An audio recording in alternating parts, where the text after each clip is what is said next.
Hey, what's up, everybody? This video is for a very specific person. Jeff, one of my colleagues at work, he watches some of my videos and he gives me a absolute ton of grief for being an ant keeper. A ton of grief, but I like the guy. He's a kick-ass colleague of mine, so I just let him kind of get away with it. Anyway, Jeff asked how many ants I've got. So this will be kind of a different type of video, but I'm just going to show off some of my colonies. Now, some of these mini hearths that you're looking at are reused from last season. I'm not going to be buying a new one every season, so as either the queen dies or they grow out of it, I move them into a bigger colony or bigger nest, and then reuse these. So this is part of what I've caught just this season, and I'm talking about starting July 13th is when I started finding queens, when the monsoons really kicked off. So this is it. You can see one of my, I believe it's a Pogonomerix barbidus, semi-claustral, so she's going to come out of her nest. And for me, someone told me this a long time ago, and it seems to be relatively true. The smaller the gaster, they tend to be a semi-claustral, so the queen will come out of the nest, versus a very large gaster, where they tend to be fully claustral. Once the queen finds her chamber, she's in, she's not going to come out. Here's one of the ones I caught today. This would be an example of a fully claustral, which shouldn't be coming out, but yet here she is. And I left her just a drop of honey. She was actually in the process of digging her nest when I caught her, so she's been working it, and I screwed up her home. So, but most of these honeypot queens, once they and again, I just caught her today. Yep, she's one of mine I caught today. So give it a day or two, you're not going to see her come out. She's gonna get her fill on honey, and she's gonna go and start laying eggs, hopefully. But anyway, this is what I've got so far. So we've got what, nine here, and then let's move on over. I'm gonna come down here so you can see my messy garage, and then I've got another 6 in here. Wow, that got. So what I'm doing is I'm testing some honeypot queens in a traditional test tube setup, and I'm going to and they were all caught within 3 days of each other. So I'm going to test these against the ones that are in a mini hearth.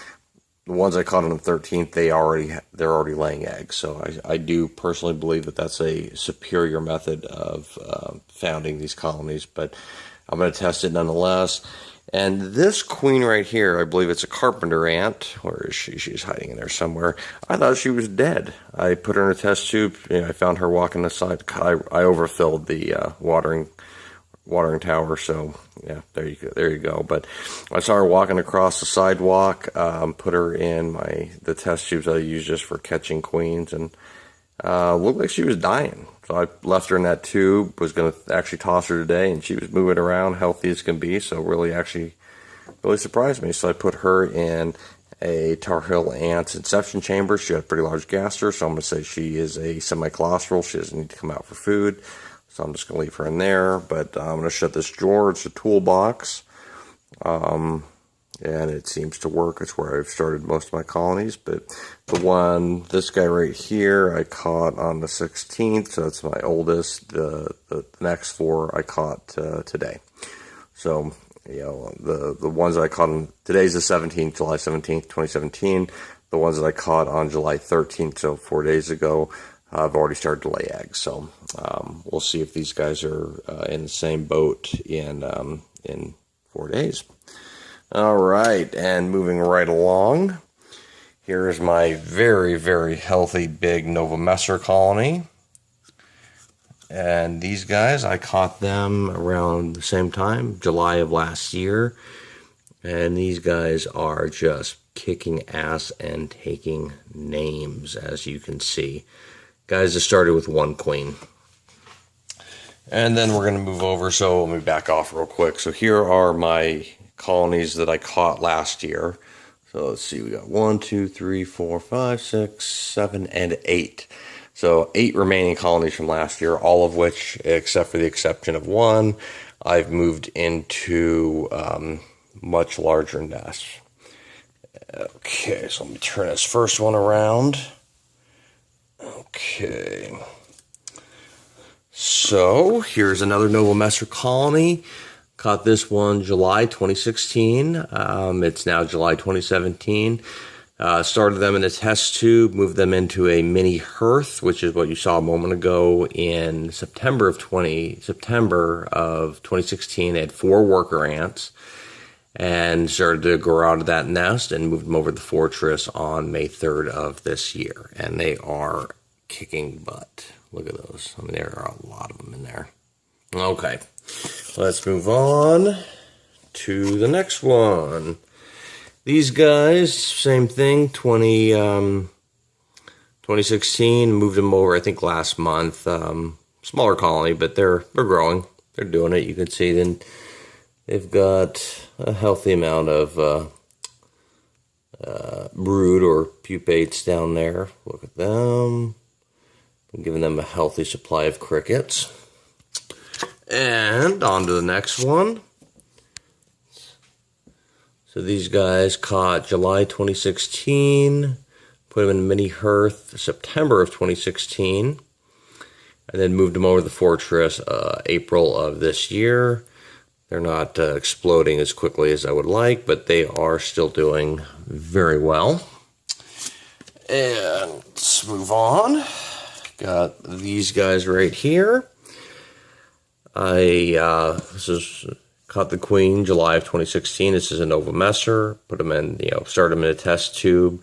Moved them to the mini hearth with 2 worker ants in September of 2016. So I caught them July 2016, September 2016. Moved them to a mini hearth. And then moved them over to this nest June of 2017, so just last month. And they're doing very well. Got a healthy brood up there, as you can see, all the little white guys. And you got some down there on the water tower.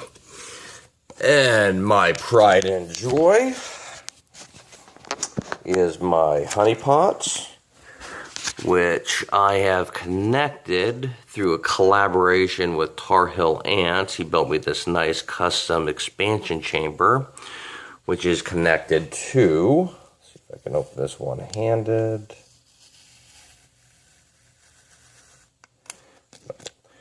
Which is connected to the mini hearth, and you can see the honey pots in there. Those in the lower left-hand corner, I think they're trying to move. Got the queen, yada yada. They're doing good. I hope this is my. I got a ton of honey pots now, so I'm just. Everybody likes them. I know where to catch them. Everybody seems to enjoy them, so I'm just catching them as long as I can, and I may have a surplus this year, so if that's the case, I might actually consider selling them. I've had a lot of people ask, and I've always kind of turned them down, but this year may be different. So there's my little custom setup right there for my honey pots. And then this guy, I for sure thought she was dying. This was one that I caught back in July of 2016. Moved over to the mini hearth. July, September. She didn't have any ants, and then she had 1 ant. That 1 ant died. I for certain thought she was going to die, and I was actually getting ready to clean her out. And she surprised me and is still alive. Where is she? There she is. So, no worker ants. She's a year old, probably going to die, but until she dies, she's got a home. So I was really surprised. I thought she was a dunner.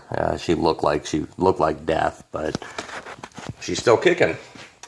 And last but certainly not least is my very first Pogonomeryx barbidus.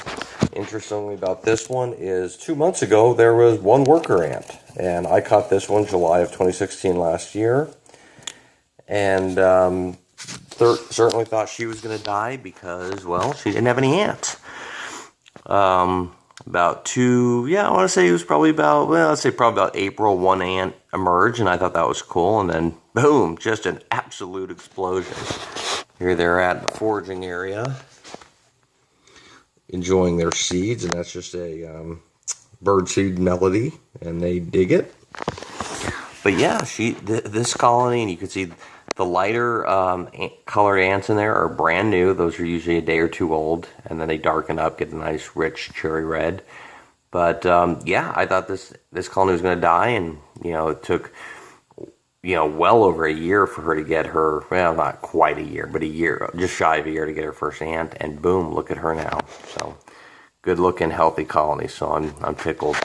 Hey guys, I appreciate you watching. I appreciate the comments. This is something that I've always been very passionate about since I was a kid, and I'm very, very fortunate being in a position to. Oops, sorry, making a mess over here. In a position to keep them, and while most of the world thinks that we are absolute off our mind rock, or let me use my words, no editing, straight through. So you have to deal with that, but.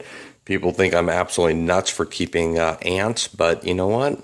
It's a shitload better than fish tanks or fish. So anyway, guys, as always, thank you for watching. Jeff, if you made it this far, I look forward to a good ribbing tomorrow. Later.